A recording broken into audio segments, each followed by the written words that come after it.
Que le nom de l'Éternel soit béni. Nous allons entrer maintenant dans notre deuxième point pour savoir cette église. Qu'est-ce que cette église va enseigner? Qu'est-ce que cette église va prêcher? Nous allons lire rapidement ici dans Luc 24 au verset 47. J'ai lu au nom du Seigneur. La Bible déclare et que la repentance et le pardon des péchés seraient prêchés en son nom à toutes les nations, à commencer par Jérusalem. L'église, la vraie église, prêchera la repentance. Amen. Vous ne pouvez pas prêcher autre chose. Le début, c'est la repentance. Qu'est-ce que la repentance? Le mot repentance en grec signifie métanoïa. Métanoïa signifie changement d'objectif, changement de direction, changement de trajectoire. Gloire à Dieu. L'Église doit enseigner aux gens de changer leur objectif, de changer leur attitude, de changer leur direction de vie.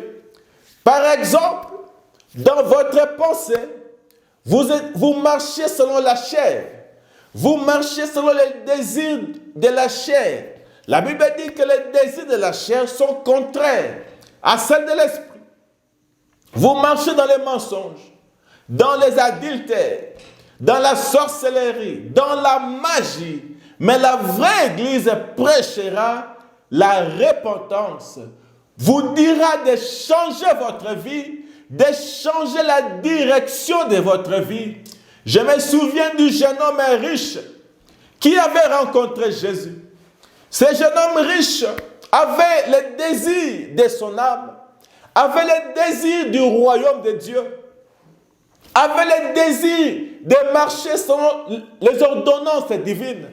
Il rencontra Jésus et il dit à Jésus, « Bon maître, que ferai-je pour hériter le royaume de Dieu ?» Jésus lui dit, pour hériter le royaume de Dieu, tu connais les 10 commandements. Il dit, « Maître, j'ai obéi aux commandements dès ma jeunesse. » La Bible dit que Jésus l'aima. Amen. Jésus aime ceux qui obéissent à Dieu. Jésus aime ceux qui obéissent aux commandements de Dieu. Gloire à Dieu. Que le nom de l'Éternel soit béni. Et Jésus lui dit, il te manque une chose pour que tu sois parfait. Va, vends tout ce que tu as, viens et suis-moi, et tu auras de grandes richesses au ciel. La Bible dit que ce jeune homme riche considéra ces paroles de Jésus.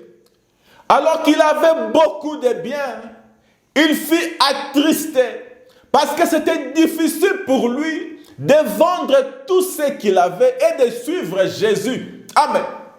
Et remarquez, c'était un changement de direction de sa vie. C'était un changement d'objectif. Il était, peut-être, il faisait les affaires. Il était un businessman, mais Jésus lui dit de vendre tout et de le suivre, de changer la direction de sa vie. Et c'était difficile pour lui. C'est la même chose avec nous aujourd'hui. Nous voulons aller à l'église tout en gardant notre ancienne vie du monde. Nous voulons chanter pour Dieu. Nous voulons prêcher tout en gardant notre ancienne vie. Mais Jésus te dit en ce jour, vends tout ce que tu as, change ta vie, change la direction de ta vie, viens et suis Jésus.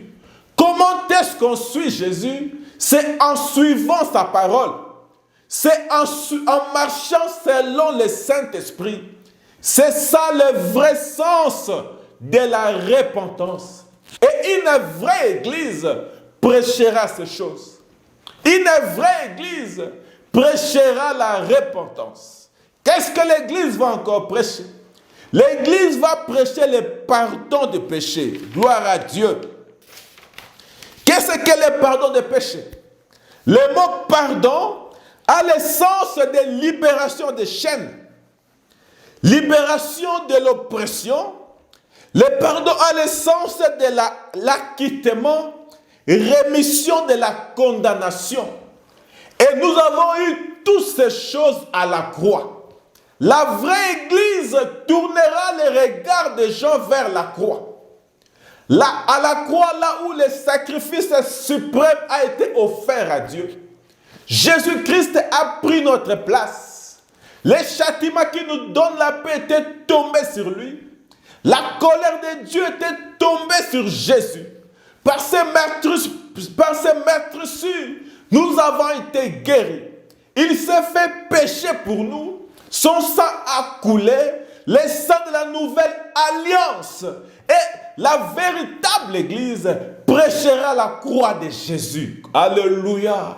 La véritable Église amènera les gens à réaliser ce grand sacrifice que Dieu a fait à la croix pour notre délivrance, pour notre salut. Gloire à Dieu, gloire à Dieu. La Bible déclare, ils l'ont vaincu.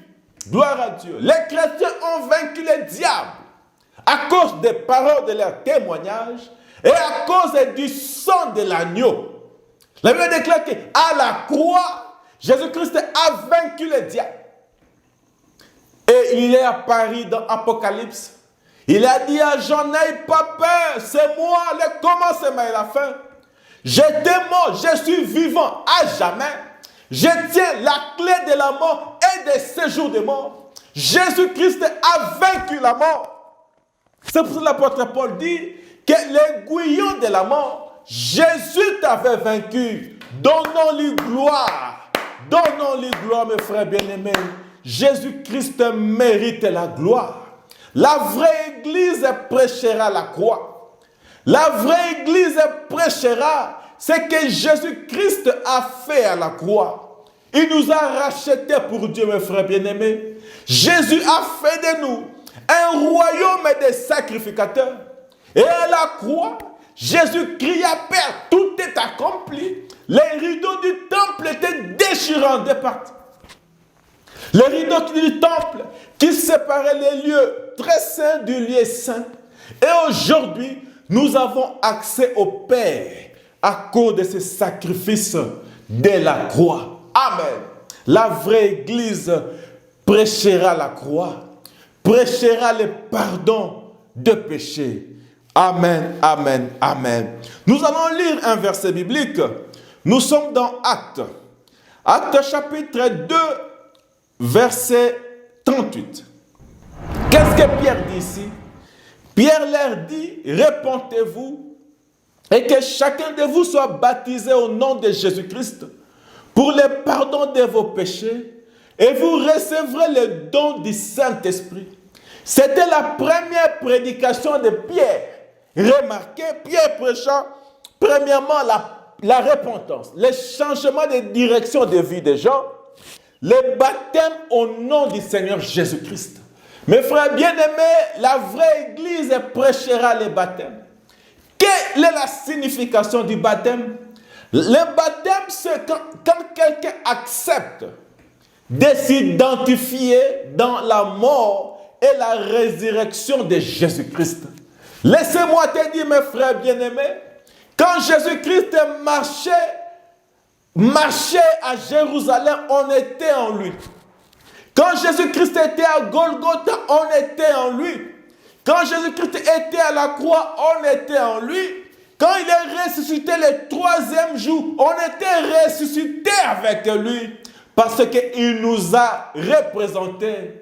Il est notre justification. Que le nom de l'Éternel soit béni. Remarquez la prédication de Pierre ici. Pierre commence par la repentance. Après le baptême d'eau, au nom du Seigneur Jésus-Christ. Et la Bible dit, et vous recevrez le don du Saint-Esprit. Une véritable Église prêchera sur ces choses. Prêchera sur le don du Saint-Esprit. Et remarquez, avant d'avoir le don du Saint-Esprit, il faut premièrement avoir le donateur de dons, qui est le Saint-Esprit lui-même. Gloire à Dieu, gloire à Dieu.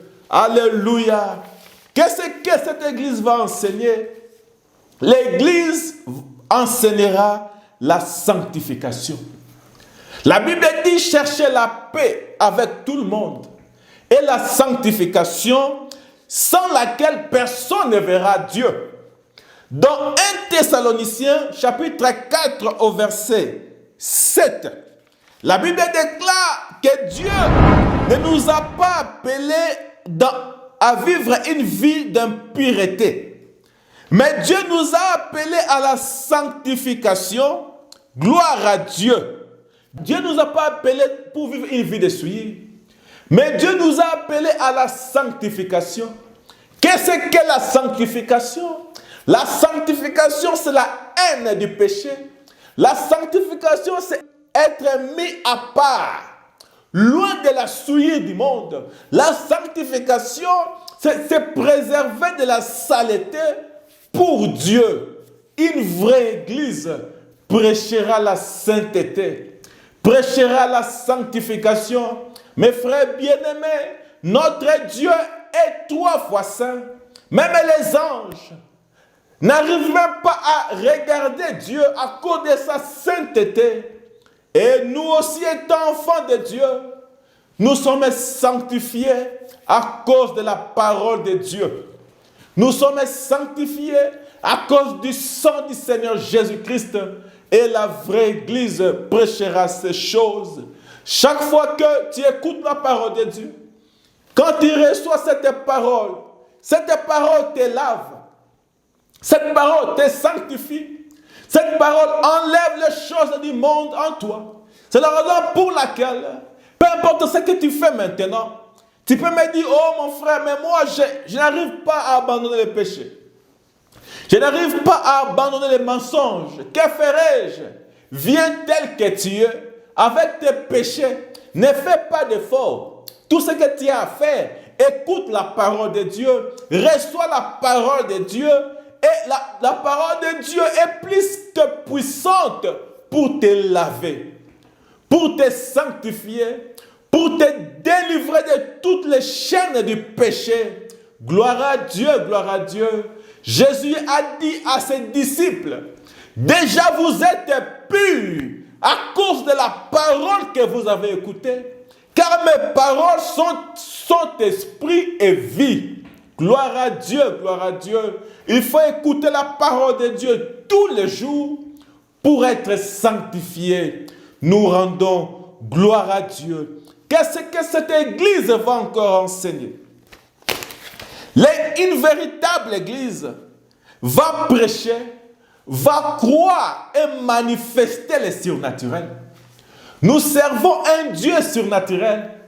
Il y avait un jour, les disciples, ils étaient en train de prier pour un enfant qui était possédé d'un démon de l'épilepsie. Dans Matthieu chapitre 17. Et les disciples, ils étaient là en train de se débattre. Ils étaient incapables de chasser ces démons de l'épilepsie. Alors Jésus vint et les réprimanda. Jésus dit à ses disciples, race des incrédules, jusqu'à quand vous supporterai-je? Le Seigneur Jésus ne supporte pas la faiblesse spirituelle. Parce que Dieu lui-même est surnaturel. En Dieu, il n'y a pas d'impossibilité. Il leur dit, race des incrédules. Il leur dit que cette catégorie de démons ne sort que par des jeûnes et des prières. C'est de notre responsabilité de nous fortifier, d'affermir notre être spirituel pour vivre en esprit, gloire à Dieu, pour vivre dans la domination, parce que notre Seigneur nous a tout donné. Nous allons lire rapidement dans Marc 16 pour comprendre les messages de l'Église. J'ai dit que l'Église prêchera les surnaturels. L'Église prêchera la guérison divine. Nous sommes ici dans Marc 16. Je vais lire au nom du Seigneur. Puis il leur dit, allez par tout le monde et prêchez la bonne nouvelle à toute la création. Gloire à Dieu. Remarquez, il dit, ici on n'a pas dit que prêcher à tout le monde, à tous les hommes et femmes. On dit à toute la création. Et quand on parle de la création, Nous avons les humains, nous avons les animaux, nous avons les végétaux, nous avons les éléments de la nature. Et prêcher, comme Paul l'a dit, prêcher ce n'est pas des discours, prêcher c'est démontrer la puissance de Dieu. La vraie Église aura la puissance sur la nature. La vraie Église aura la puissance sur le monde invisible, sur les démons. La vraie Église aura la puissance sur les animaux, sur les végétaux. Regardez Jésus. Un jour, il parla à l'arbre et il maudit l'arbre. Un jour, il parla au vent et il calma les vents. Un jour, Jésus chassa les démons de quelqu'un et ordonna à ces démons d'aller entrer dans des pourceaux. Un jour, Jésus marcha sur les eaux pour montrer la domination de Jésus-Christ. Et nous aussi, étant l'épouse de notre Seigneur Jésus-Christ, nous aurons la même puissance. Nous aurons la même domination. C'est pour laquelle il dit ici, allez par tout le monde, prêchez la bonne nouvelle à toute la création. Et nous voyons qu'un jour, l'apôtre Paul était mordu par un serpent venimeux. Et les gens, les barbares, s'attendaient à sa mort. Mais remarquez que l'apôtre Paul avait une vie en lui supérieure au venin du serpent. Et les barbares, ces gens, ces païens, s'attendaient que l'apôtre Paul puisse mourir. Mais cela n'arriva pas. Parce qu'il avait en lui la vie de Dieu.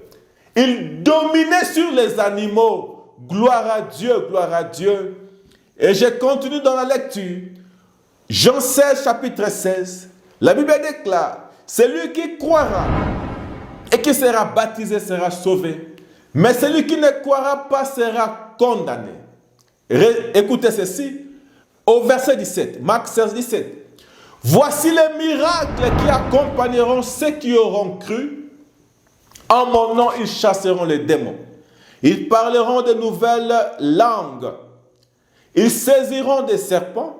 S'ils boivent quelques breuvages mortels, ils ne leur feront point du mal. Ils imposeront les mains aux malades et les malades seront guéris. Une vraie église va manifester la puissance. Une vraie église va manifester la guérison des malades. Mes frères, mes sœurs, laissez-moi vous annoncer que le temps des miracles n'est pas passé. Amen. Nous voyons aujourd'hui, les enfants de Dieu commencent à avoir peur du poison. Ça devient regrettable. Tu vas inviter ton frère à venir chez toi à la maison. Tu lui donnes la nourriture et tu verras que les gens commencent à se méfier les uns les autres. Nous commençons à avoir peur du poison. Amen. Alors que la Bible dit ici dans Marc 16 que même s'ils boivent du poison, ce poison ne leur fera rien. Parce qu'ils auront en eux une vie supérieure. Qui est le Saint-Esprit? Oh mes frères bien-aimés, il est temps de nous examiner. Il est temps de voir là où nous sommes tombés. Il est temps de nous examiner. Avons-nous réellement reçu le Saint-Esprit? Faisons-nous réellement partie de l'Église qui est le corps mystique de Jésus-Christ? Ce n'est plus le temps de nous tromper nous-mêmes. Amen. La parole de Dieu s'adresse à toi en cet instant, mon frère, toi qui me suis. Examinons-nous. Sommes-nous réellement l'épouse de Jésus-Christ? Faisons-nous réellement partie de ce corps mystique appelé l'Église? Est-ce que réellement la vie de Christ est en nous? Si cela n'est pas le cas, mon frère, n'aie pas honte. C'est le temps d'invoquer la grâce de Dieu. C'est le temps d'invoquer Jésus-Christ. La Bible déclare, quiconque invoquera le nom du Seigneur sera sauvé. Nous ne voulons pas être en dehors de l'arche. Nous ne voulons pas être en dehors de l'Église. Alors que la mort frappe le monde. Alors que la mort spirituelle est partout. alors que l'abomination est partout. Nous voulons appliquer les signes. Nous voulons que nous puissions être remplis de Dieu, remplis du Saint-Esprit. L'apôtre Paul a dit ceci dans Ephésiens chapitre 3, verset 19. Soyez remplis de Dieu jusqu'à la plénitude. Mes frères, mes sœurs, écoutez la voix de Dieu en ces instants. La volonté de Dieu. Et que nous puissions être remplis de son esprit. Gloire à Dieu, gloire à Dieu. Si toutes ces choses, nous ne les voyons pas dans nos vies, il est temps de nous lancer dans la prière. Gloire à Dieu. La vraie Église enseignera ces choses. Je vais lire mon dernier verset. C'est dans Hébreux. Hébreux au chapitre 13, verset 8. L'apôtre Paul dit ceci. Jésus-Christ est le même hier, aujourd'hui et éternellement. Et la vraie Église aura comme thème principal Jésus-Christ le même aujourd'hui. Amen. Jésus-Christ n'est pas un Dieu de l'histoire. Il est le même aujourd'hui. Là où tu es, tu peux l'appeler dans ta vie. Il viendra dans ta vie et il changera ta vie. Il dit dans Apocalypse chapitre 3 que je suis dans vos cœurs. Je suis à la porte et je frappe. Quiconque écoutera ma voix et m'ouvre sa porte. Quiconque écoute ma voix, j'entrerai chez lui et je souperai avec lui. Que Dieu ait pitié de nous. Nous ne voulons pas être en dehors de l'église. Nous voulons être scellés par son esprit. Nous voulons faire partie de son corps. Nous voulons faire partie de son église. Appelez l'épouse. Que le Seigneur soit loué. Que le Seigneur vous bénisse. Mon frère, ma soeur, c'était ça l'essence de cet enseignement. Je voulais vous faire comprendre que la véritable église, c'est nous-mêmes. Amen. Quand tu veux chercher l'église, ne cherche pas à gauche ou à droite. La véritable église, c'est toi-même, si tu as le Saint-Esprit. Comment reconnaître la véritable église? Pour reconnaître la véritable église, il faut avoir le Saint-Esprit en toi. Que le Seigneur vous bénisse, que le Seigneur soit avec vous. Soyez connectés dans cette chaîne.